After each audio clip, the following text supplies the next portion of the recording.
नमस्कार दोस्तों, कैसे हैं आप सब। आज मैं लेकर आई हूँ आप सबके लिए ऋषि पंचमी व्रत कथा, महत्व और व्रत विधि।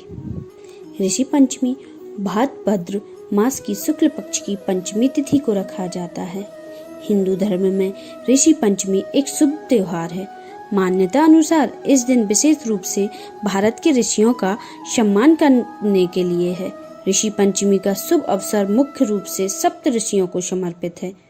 धार्मिक कथाओं के अनुसार ये 7 ऋषि हैं: ऋषि वशिष्ठ, ऋषि कश्यप, ऋषि अत्रि, ऋषि जमदग्नि, ऋषि गौतम, ऋषि विश्वामित्र और ऋषि भारद्वाज। मान्यता के अनुसार कहा जाता है कि ऋषि पंचमी का उपवास रखने वाले व्यक्ति का भाग्य पल भर में बदल जाता है और पिछले व वर्तमान जीवन के सभी प्रकार के पापों से मुक्ति मिल जाती है। व्रत विधि। ऋषि पंचमी की व्रत विधि। ऋषि पंचमी के दिन घर में साफ सफाई करें। पूजा घर में भी विशेष सफाई करें। विधि विधान से 7 ऋषियों के साथ देवी अरुंधति की स्थापना करें। सप्त ऋषियों की हल्दी, चंदन, पुष्प, अक्षत आदि से पूजन करें। पूरे विधि विधान से पूजा करने के बाद ऋषि पंचमी व्रत कथा सुनें। अंत में ब्राह्मणों को भोजन कराकर व्रत का उद्यापन करें। ऋषि पंचमी व्रत कथा। सतयुग में विदर्भ नगरी में शयनजित नामक राजा राज्य करते थे। वह ऋषियों के समान थे। उन्हीं के राज्य में एक कृषक सुमित्र था। उसकी पत्नी जयश्री अत्यंत पवित्रता थी। एक समय वर्षा ऋतु में जब उसकी पत्नी खेतों में काम करने लगी थी तो वह रजस्वला हो गई। उसको रजस्वला होने का पता लग गया। फिर वह खेतों में काम करने लगी। कुछ समय बाद वह दोनों स्त्री पुरुष अपनी अपनी आयु भोगकर मृत्यु को प्राप्त हुए। जयश्री तो कुतिया बनी और सुमित को रजस्वला स्त्री के संपर्क में आने के कारण बैल की योनि मिली। क्योंकि ऋतु दोष के अतिरिक्त इन दोनों का कोई अपराध नहीं था, इसी कारण दोनों को अपने पूर्व जन्म का समस्त विवरण याद रहा। वे दोनों कुतिया और बैल के रूप में उसी नगर में अपने बेटे सुचित के यहाँ रहने लगे। धर्मात्मा सुचित अपने अतिथियों का पूर्ण सत्कार करता था। अपने पिता के श्राद्ध के दिन अपने घर में ब्राह्मणों को भोजन के लिए नाना प्रकार के भोजन बनवाए।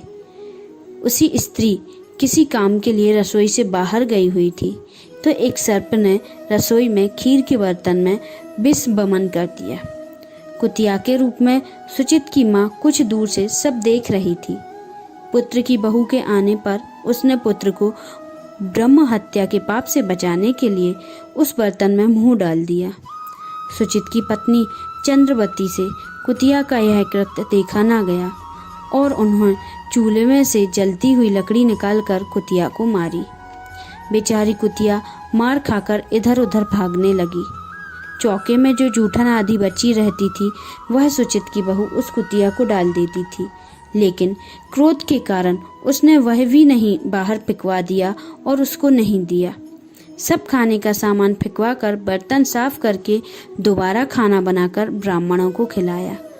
रात्रि के समय भूख से व्याकुल होकर वह कुतिया बैल के रूप में रह रहे अपने पूर्व पति के पास आकर बोली, हे स्वामी, आज जो मैं भूख से मरी जा रही हूँ।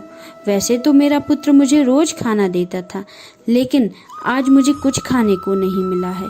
सांप के विष वाले खीर के बर्तन को मैं अनेक ब्राह्मणों के हत्या के भय से छूकर उनके ना खाने योग्य कर दिया था। इसी कारण उसकी बहू ने मुझे मारा और खाने को भी नहीं दिया। तब वह बैल बोला, हे भद्रे, तेरे पापों के कारण तो मैं भी यह योनि में आ पड़ा हूँ और आज बोझा ढोते ढोते मेरी कमर टूट गई है। आज मैं भी खेत में दिन भर हल में जुता रहा। मेरे पुत्र ने आज मुझे भोजन भी नहीं दिया और मुझे मारा भी बहुत। मुझे इस प्रकार कष्ट देकर उसने इस श्राद्ध को निष्सफल कर दिया। अपने माता पिता की इन बातों को सुचित सुन रहा था। उसी समय दोनों का भरपेट भोजन कराया और फिर उनके दुख से दुखी होकर वन की ओर चला गया। वन में जाकर ऋषियों से पूछा, मेरे माता पिता को किन कर्मों के कारण इन नीच योनियों को प्राप्त हुए हैं और अब किस प्रकार से इनको छुटकारा मिल सकता है। तब सर्वतमा ऋषि बोले, तुम इनकी मुक्ति के लिए पत्नी सहित ऋषि पंचमी का व्रत धारण करो तथा इसका फल अपने माता पिता को दे दो। भाद्रपद महीने की शुक्ल पंचमी को मुख शुद्ध करके मध्याह्न में नदी के पवित्र स्नान में स्नान करना और नए रेशमी कपड़े पहनकर अरुंधति सहित सप्त ऋषियों का पूजन करना। इतना सुनकर सुचित अपने घर लौट आया और अपनी पत्नी सहित विधि विधान से पूजन व्रत किया। उनके पुण्य से माता पिता दोनों पशु योनि से छूट गए। इसलिए जो महिलाएं श्रद्धा पूर्वक ऋषि पंचमी का व्रत करती हैं वह समस्त सांसारिक सुखों को भोगकर वैकुंठ को जाती हैं। बोलिए ऋषि पंचमी की जय। कथा समाप्त। अगर आपने अभी तक हमारे चैनल को सब्सक्राइब नहीं किया है तो जल्दी से आप सब्सक्राइब कर लें, जिससे आने वाले वीडियो आपको जल्दी मिलते जाएं, और नोटिफिकेशन बेल आइकन को प्रेस करें जिससे आपको हमारे वीडियो का नोटिफिकेशन मिलता रहे। और लाइक और कमेंट करना ना भूलें। आप सभी को नमस्कार।